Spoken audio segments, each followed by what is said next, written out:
మన దేశంలో మన రాష్ట్రాల్లో షాపింగ్ మాల్లో డీమార్ట్ల లేకపోతే అక్కడ హైదరాబాద్లో జీవికేలు ఇట్లాంటివన్నీ ఒక ఎత్తు. లూలు మాల్ అనేటటువంటి దుబాయ్ వెళ్ళిన వాళ్ళు చూస్తుంటారు. అక్కడ పెద్ద దాని సైజు ఎంత ఉంటుంది, దాదాపుగా ఒక 1/2 కిలోమీటర్ పొడవు ఉండేటటువంటి చూస్తుంటాం.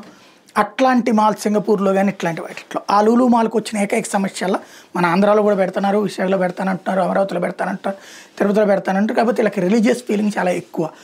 ముస్లింలకే ఉద్యోగం ప్రయారిటీ, వేరే వాళ్ళని అలౌ చేయరు. రెండవది అక్కడ మతపరమైనటువంటి ఇష్యూస్ నడుస్తుంటాయి. ఇప్పుడు లూలుకి సంబంధించినటువంటి కొత్త వివాదం తెర మీదకి వచ్చింది. లక్నోలో ఉన్నటువంటి లూలు మాల్లో సూపర్వైజర్ మహమ్మద్ ఫర్హాజ్ మీద కేసు నమోదైంది. ఏంటంటే ఒక హిందూ అమ్మాయిని అత్యాచారం చేశాడు, దాంతోపాటుగా నువ్వు మతం మారాల్సిందేనని ఒత్తిడి తెస్తున్నాడు. ఇది దీని మీదన అది యోగి ప్రభుత్వం కాబట్టి వెంటనే కేసు పెట్టగానే బ్లాక్మెయిల్ చేస్తున్నటువంటి అతని మీదన కేసు నమోదు చేసి అరెస్ట్ చేసి విచారణ చేస్తోంది.